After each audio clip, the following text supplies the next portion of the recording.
সারা বাংলাদেশেই পরিস্থিতি ধীরে ধীরে স্বাভাবিক হয়ে আসছে এবং স্বাভাবিক হয়ে যাওয়ার কারণেই আমরা আমাদের যে সন্দেহ আইন যেটা আমাদের ছিল সেইটাও আমরা আরও কিছু পরিবর্তন করার আমরা সিদ্ধান্ত নিয়েছি।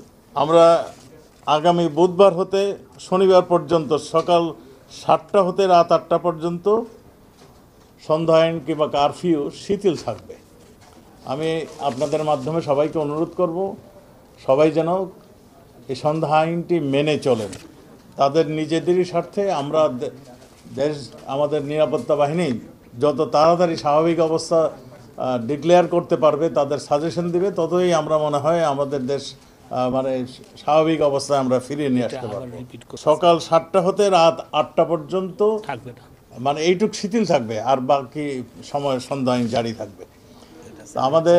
আমাদের সময় সবাই আলোচনার প্রেক্ষিতে আমরা আরও কিছু সিদ্ধান্ত আমরা মানে আলোচনা হয়েছে।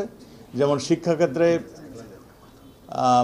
শিক্ষামন্ত্রী মহোদয় এখানে আছেন, তিনি এখন সিদ্ধান্ত নেবেন কবে থেকে প্রাইমারি স্কুল খুলবেন, কবে থেকে মাধ্যমিক স্কুলগুলি খুলবেন, কবে কলেজ এবং ইউনিভার্সিটি পর্যায়ক্রমে তিনি খুলবেন, সেটার সিদ্ধান্ত উনি দেবেন।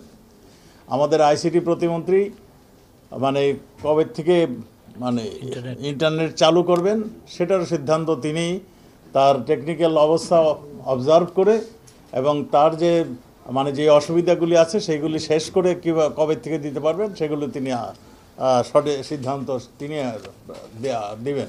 আমাদের তথ্য মন্ত্রী মহোদয় এখানে আছেন, তিনিও সিদ্ধান্ত নিয়েছেন যেগুলো আমাদের অপপ্রচার হচ্ছে, সব জায়গায় অপপ্রচার হচ্ছে, সোশ্যাল মিডিয়াতে বিভিন্ন জায়গায় যে সমস্ত অপপ্রচার হচ্ছে, সেই অপপ্রচারগুলো বন্ধ করার জন্য এইগুলোকে যাতে সঠিক নিউজটা যেন সারা বাংলাদেশ তো বটেই, সারা বিশ্বে যেন প্রচারিত হয়, তার জন্য তিনি ব্যবস্থা নেবেন।